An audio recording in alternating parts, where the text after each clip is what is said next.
Good morning to all of you. Welcome once again to NK classes. जैसा है कि आपको पता है कि फाइनेंस अकाउंट असिस्टेंट की क्लासेस हमारी कंटिन्यूसली चल रही थी। कुछ दिन से क्लासेस नहीं आ पाई, उसके लिए मैं आपसे माफ़ी चाहता हूँ। अब से क्लासेस कंटिन्यूसली रहेंगी। प्रीवियस क्लास में हमने बैंक रिकॉन्सिलेशन स्टेटमेंट का part first and part two किया था।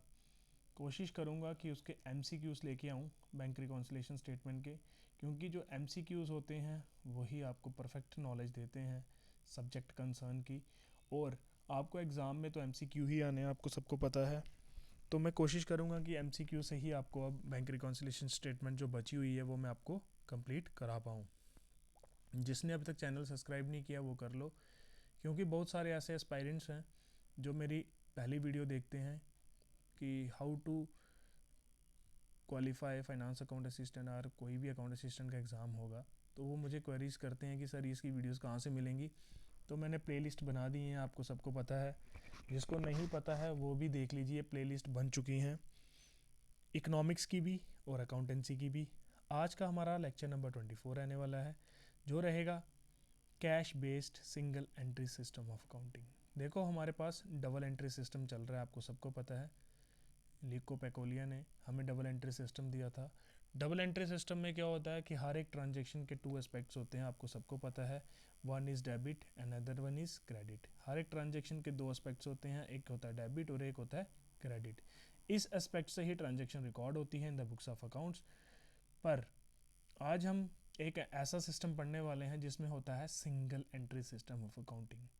ये एक ऐसा सिस्टम है जिसमें ट्रांजैक्शन का इफेक्ट सिंगल रहेगा।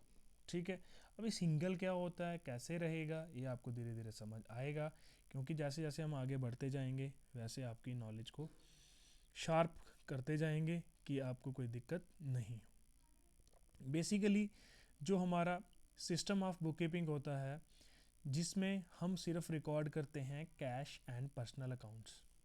सबसे बड़ी बात आप नोट डाउन कर लो, ये MCQ डायरेक्टली आ सकता है, जिसमें हम क्या करते हैं only cash and personal account, ये दोनों ही रिकॉर्ड होता है और कोई रिकॉर्डेशन नहीं होती।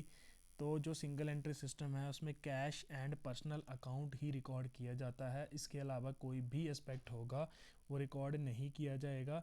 जिसने मेरी पुरानी वीडियोस पढ़ी हैं उसको पता होगा। हम जो single entry double entry system होता है उसमें क्या करते हैं, रियल पर्सनल एंड नॉमिनल तीनों के तीनों अकाउंट्स की सारी एंट्रीज रिकॉर्ड होती हैं। पर इसमें सिर्फ कैश एंड पर्सनल अकाउंट की ट्रांजैक्शनें रिकॉर्ड होती हैं। ये स्टार मार्क करके नोट डाउन कर लो, क्योंकि ये बहुत इंपॉर्टेंट रहेगा। ठीक है, अब हम बात करते हैं कि जो ये सिस्टम है ये किसके लिए सुटेबल रहेगा, किसके लिए सुटेबल नहीं रहेगा, बिकॉज ये बहुत इंपॉर्टेंट चीज़ है। देखो आज हम थ्योरी क्लास में कुछ इंपॉर्टेंट एस्पेक्ट्स ही पढ़ेंगे, ये मत सोचना कि ये थ्योरी क्लास है, क्योंकि थ्योरी पढ़ना बहुत इंपॉर्टेंट है। थ्योरी के बिना आप आगे जाओगे तो वो आपके लिए बेनिफिशियल नहीं रहेगा।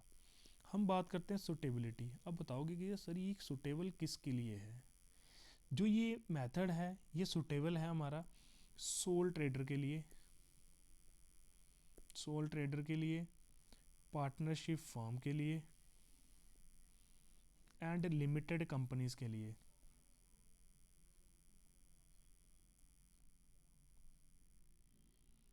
ठीक है, जिसमें क्या होता है कि एक ही ऑनर होता है, पार्टनरशिप फॉर्म में सिर्फ पार्टनर्स होते हैं, लिमिटेड में मतलब लिमिटेड। ये हमारे जो बिग कॉरपोरेशंस होते हैं, जो बड़ी बड़ी ऑर्गेनाइजेशंस होती हैं, उसमें ये वाला मेथड सुटेबल नहीं रहेगा, क्योंकि हमें उधर लीगल प्रोसीजर फॉलो करना पड़ते हैं, हमें हर एक अकाउंट मेंटेन करना पड़ता है।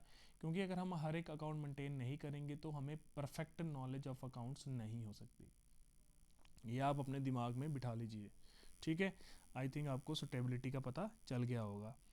अब बोलते हैं कि इसमें हम क्या करते हैं, सिर्फ पर्सनल अकाउंट बनाते हैं, इसमें रियल और नॉमिनल अकाउंट नहीं होता। और इसमें हम कोई भी नो यूनिफॉर्मिटी, इसमें कोई यूनिफॉर्मिटी भी नहीं है। ठीक है, इसमें कोई यूनिफॉर्मिटी नहीं है। ठीक है, अभी मैं आपको बताता हूँ एक चीज़ कि इसमें बनता क्या क्या है, मतलब इसमें कौन से अकाउंट्स मेंटेन किए जाते हैं जो आपके लिए बहुत ही हेल्पफुल हैं। इसके अंदर सबसे पहला अकाउंट बनाया जाता है, that is a preparation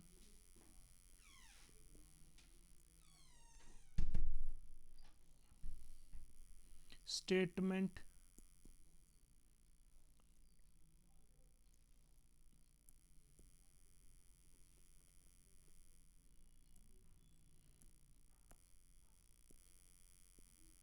statement of affairs, ये मेथड है हमारा पहला, स्टेटमेंट ऑफ अफेयर्स मेथड। ठीक है, स्टेटमेंट ऑफ अफेयर्स क्या होता है? ये एक स्टेटमेंट होती है जिसमें हम all the assets and liabilities और उसका जो डिफरेंस अमाउंट होता है उसको हम कैपिटल मानते हैं। मीन्स कि अगर हमें कैपिटल निकालने की ज़रूरत पड़ेगी तो हम क्या करेंगे, एक फॉर्मेट होता है हमारे पास, ठीक है, उसमें क्या होता है कि मैं आपको एक फॉर्मेट बताता हूँ कि स्टेटमेंट ऑफ अफेयर्स होती क्या है।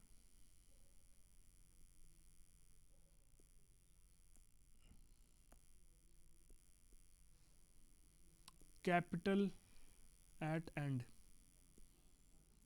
ये फॉर्मेट है, इसमें हम ऐड करते हैं ड्राइंग, लेस करते हैं एडिशनल कैपिटल, ये करने के बाद हमारे पास आती है एडजस्टेड कैपिटल एट एंड, इसमें से लेस करेंगे capital in the beginning and, ये करने के बाद हमें profit and loss for the year पता चलता है।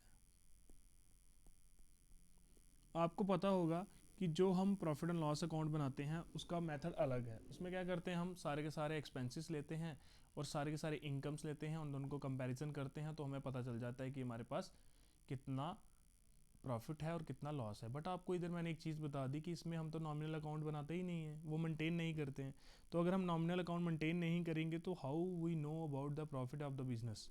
उस केस में हम क्या करते हैं, capital at the end, capital at the beginning, ये सारी चीज़ें लेते हैं और इसमें ड्राइंग ऐड कर देते हैं, एडिशनल कैपिटल ऐड कर देते हैं, तो उससे हमें पता चल जाता है कि पूरे साल में हमें प्रॉफिट कितना हुआ।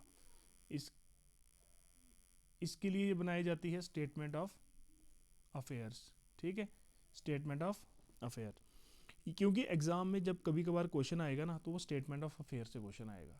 ठीक है, और अगर थ्योरी से क्वेश्चन आएगा तो मैं आपको वो जो इंपॉर्टेंट एस्पेक्ट्स मैंने ऊपर बताया आपको कि कौन कौन से अकाउंट इसमें मेंटेन होंगे, कौन कौन से नहीं होंगे, वो चीज़ें आएंगी।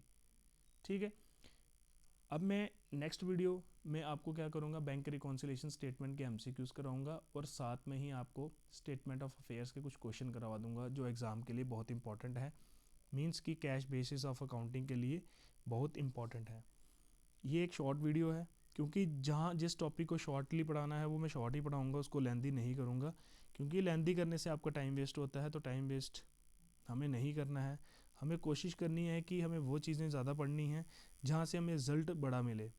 हमें वो चीज़ें नहीं करनी जिससे रिज़ल्ट कम हो और टाइम ड्यूरेशन ज़्यादा वेस्ट कर दें, तो उससे कोई फ़ायदा नहीं होगा। तो मिलते हैं जल्दी आपसे न्यू वीडियो के साथ, तब तक के लिए गुड बाय।